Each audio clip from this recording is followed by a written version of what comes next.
دفعہ ایک جنگل میں ایک مالک اپنی گایوں کو لے کے گھمانے کے لیے لے کے آیا۔ مالک گائیں کو جنگل میں کھڑا کر کے چلے گیا۔ وہ گائیں بڑی فرما بردار تھی، اپنے مالک کی ہر بات مانتی تھی۔ گائیں بڑی صحت مند تندرست تھی اور وہ کھڑی رہی وہاں جب تک ان کا مالک نہ آیا۔ گائیں کا آپس میں بہت زیادہ پیار تھا اور ایک دوسرے سے بہت زیادہ پیار کرتی تھی اور اپنے مالک کی ہر بات کو یہ گائیں مانتی تھی۔ گائیں بڑی اچھی تھی اور خوش مزاج تھی۔ اور پھر مالک تیسری گائیں کو لے کر جا رہا تھا۔ وہ مالک کی گائیں بات نہیں مانتی تھی۔ گائیں کو مالک زبردستی لے کے جا رہا تھا ڈنڈے کے ساتھ۔ دوسری دو گائیں مالک کی بڑی اچھی تھی، وہ بات مان جاتی تھی، لیکن یہ گائیں مالک کی بات بالکل نہیں مانتی تھی۔ مالک کو اس گائیں کو زبردستی لے کے جانا پڑتا تھا۔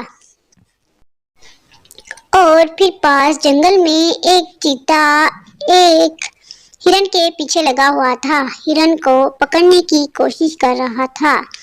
یہ چیتا ہر روز جنگل میں ایک شکار کرتا تھا اور آج بھی اس کے ہاتھ ایک شکاری آ گیا جو کہ ہرن تھی۔ ہرن کو اس چیتے نے پکڑنے کی بہت کوشش کی لیکن نہ پکڑ سکا اور ہرن بھی بہت تیزی سے بھاگتی رہی اور چیتا بھی، لیکن چیتا ناکام رہا اور ہرن بچ کر چلے گئی۔ چیتے کو کچھ بھی نہ ملا۔ اور پھر اس طرح جنگل میں دو بیلیں جا رہی ہوتی ہیں اور مالک بھی ان بیلوں کو پاس سے لے کر جا رہا ہوتا ہے۔ اور پاس ہی پھر ایک آدمی آتا ہے جو کہ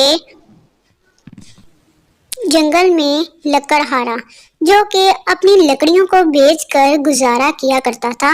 وہ لکڑہارا بہت غریب تھا اور بڑی مشکل سے اپنے گھر کا خرچ اٹھاتا تھا۔ اور پھر وہ بڑی زیادہ لکڑیاں کاٹتے کاٹتے وہ تھک جاتا ہے اور پھر جنگل میں درمیان میں آ کر کھڑا ہو جاتا ہے اور پھر وہ سوچتا ہے مجھے تو بہت سخت بھوک لگی ہے، اب مجھے کچھ کھا لینا چاہیے، پھر ہی میں کچھ کر سکوں گا۔ اور پاس ہی ایک گول گپوں والی ریڑھی لے کر ایک آدمی جا رہا ہوتا ہے اور لکڑہارا اس کی طرف دیکھ رہا ہوتا ہے کہ یہ بھی کتنی محنت سے کما رہا ہے۔ اور پھر لکڑہارا سوچتا ہے اسی طرح سب لوگوں کو محنت کرنی پڑتی ہے اور پھر کچھ حاصل ہوتا ہے۔ پھر لکڑہارا سوچتا ہے چلو اب پھر مجھے بیٹھ کر کچھ کھا لینا چاہیے کیونکہ میں اب زیادہ بھوک کو برداشت نہیں کر سکتا۔ اور پھر پاس ہی لکڑہارا بیٹھ کر کھانا کھانے لگ جاتا ہے بہت جلدی سے، کیونکہ لکڑہارا بہت بھوکا ہوتا ہے، اس نے صبح سے کچھ نہیں کھایا ہوتا۔ پھر لکڑہارا کھا کر بیچارہ اٹھ کر چلا جاتا ہے دوبارہ اپنے کاروبار میں لکڑیاں کاٹنے کے لیے۔ اور پھر گول گپوں والا وہاں کھڑا ہوتا ہے لیکن اس کے پاس کوئی بھی گول گپے خریدنے کے لیے نہیں آتے۔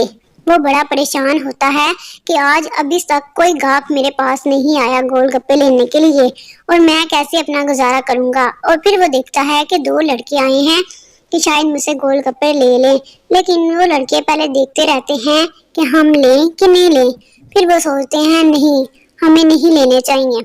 پھر وہ گول گپوں والا چلے جاتا ہے اور پھر پاس ہی وہ لڑکے گزر رہے ہوتے ہیں، وہ بھی گول گپے نہیں لیتے اور چلے جاتے ہیں۔ دوستو یہ تھی آج کی ہماری ویڈیو، پھر آپ کو کیسی لگی ہماری یہ ویڈیو؟